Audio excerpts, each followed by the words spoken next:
Şimdi malumunuz bazı yayın organlarında, televizyonlarda bu Gündüz Kuşağı programı adı altında programlar düzenlenmekte.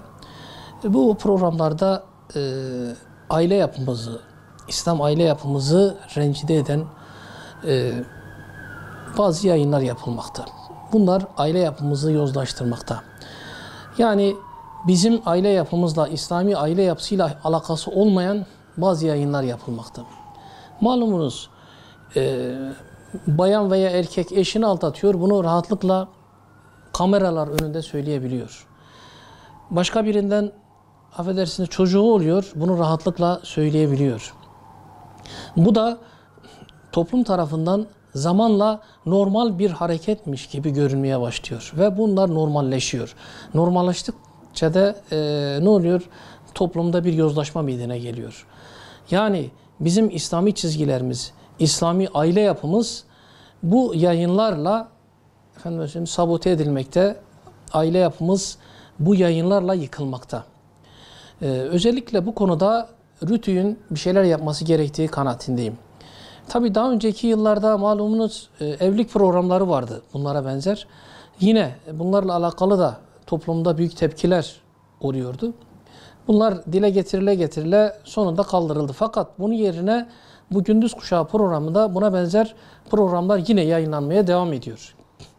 Özellikle de Gündüz Kuşağı dediğimiz için evde bayanlar bu programları seyretmekte.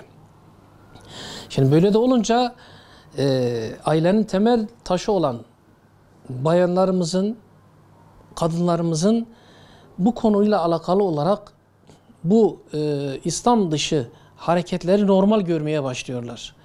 Ve bizim aile yapımız bu nedenle bozulmakta. Bunun yanında sadece bunlar değil, birçok yayın organında, birçok televizyonda yine bazı ahlak dışı diziler meydana gelmekte. Ahlak dışı diziler gösterilmekte. Bu diziler de yine aile yapımızı bozmakta. RTÜK bu konuda da çok sessiz. Gösterilen tepkiler, efendime söyleyeyim, toplum tarafından bu konunun dile getirilmesine rağmen bazı yayın organları tarafından bu aksaklığın, bu çarpıklığın söylenmesine rağmen RTÜK bu konuda hiçbir adım atmamakta.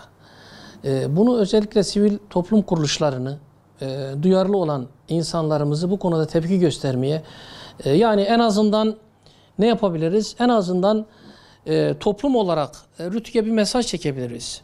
Bir şikayete bulunabiliriz. Şimdi bunlar hepimiz şikayetçiyiz. Bundan tüm toplum şikayetçi. Bu toplumdaki şikayetçi olan kardeşlerimizden kaç tanesi RTÜK'e bu konuyla alakalı olarak şikayette bulundu? Bu yayınlarla ilgili olarak kaç tanemiz bununla ilgili olarak şikayette bulunduk? Bu konuda duyarlı olmalıyız. Ve ben toplumu RTÜK'e şikayette bulunmak üzere davet ediyorum. Yani bunu dile getirmeliyiz. Bu tepkimiz sadece kendi aramızda sohbet ortamında değil de bunu eyleme geçirmeliyiz ve bunu aynı zamanda RTÜK'ün ilgili şikayet kanalları var. Orada iletebiliriz diye düşünüyorum. Şimdi bu programların birinci hedefi tabii ki aile. Ailenin yozlaştırılması, ailenin yıkılması. Çünkü dediğim gibi bunlar zamanla artık toplum tarafından normal bir hale geliyor. Yani bir komşunun komşudan çocuk yapması veya buna benzer gayrimeşru ilişkiler normalmiş gibi gösteriliyor. Normal gibi gelmeye başlıyor bu şekilde olunca. Tabii bunlar ne uğruna yapılıyor? Televizyon kanallarının reytingi uğruna yapılıyor. Yani her şey reyting değildir. Yani bizim değerlerimiz var, efendime söyleyeyim, bizim bir dinimiz var, bu dinimizin çizgileri var. Bunları göz önüne almamız lazım. Tabii bunlar reyting yaparken, reyting uğruna bu işi yaparken bazı kanallar yine aldatma yapıyorlar.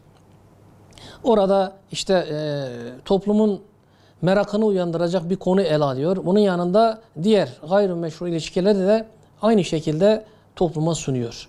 Yani diyelim bir çocuk kaybolmuş, işte o çocuk bulundu mu bulunmadı mı diye evdeki bayan onu seyrederken öbür tarafta arkasından diğer uygunsuz bazı konular da ele alınıyor. Yani bu da toplum tarafından kabul edilmemesi gereken, toplum tarafından itibar edilmemesi gereken programlar. Fakat maalesef reyting bakımından baktığımız zaman bunlar gerçekten yüksek reytingler yapılıyor. Bu da bizim aslında içler acısı durumumuzu göstermekte. Tabii şimdi burada en önemli görev RTÜK'e düşüyor. Fakat topluma da büyük görev düşmekte.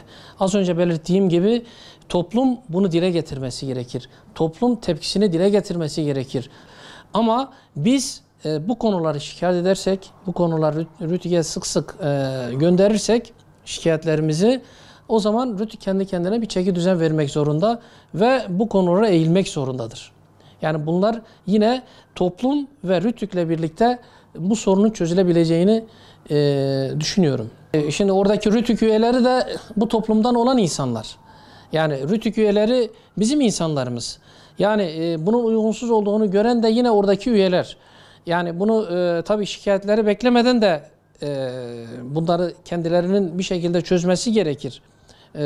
Ama biz yine de üzerimize düşeni yapmamız lazım. Tabii bu birinci görev tabii ki RTÜK'ün görevi. Yani toplumdan herhangi bir şikayet gelse de gelmese de bunu denetlemesi lazım. Çünkü RTÜK'ün kuruluş amacı bu.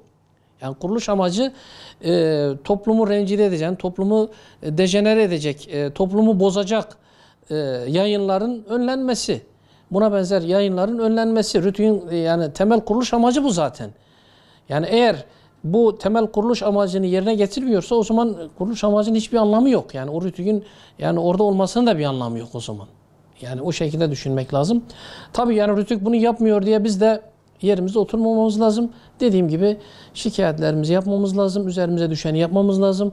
Bunu sivil toplum kuruluşları olsun, diğer kuruluşlar olsun her platformda dile getirmesi ve bu tepkiyi ortaya koyması gerektiği kanaatindeyim.